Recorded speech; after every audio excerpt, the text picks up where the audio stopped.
Welcome to my channel.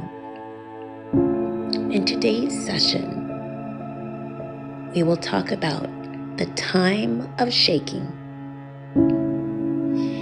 As we see Hebrews chapter 12 verses 26 and 27, it is written, "Yet once more I shake not only the earth, but also heaven, that the things which cannot be shaken may remain." See, everything is being shaken.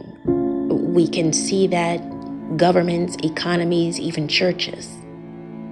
Why? God is removing all false supports. So what is eternal remains. Religious systems, false doctrines, carnal leaders, they're all falling. You hear about it, you see it. But the true church, the remnant, cannot be shaken because it stands on Christ the rock. Just as in Matthew 7 verses 24 and 25. COVID, wars, lawlessness, persecution, they are all signs of this divine shaking. God is mercifully exposing and cleansing now, even the people who are righteous and wicked. So his bride will be ready for the Lord's return. This is not the devil's chaos, it is God's purification. Only what is born of the Spirit and Word will remain.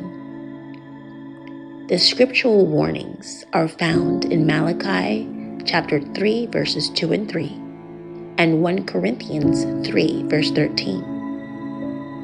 The self-check we may want to do is ask ourselves, are you holding to things God is shaking away? And is your foundation the Word or culture, comfort, and success? Be blessed. Amen.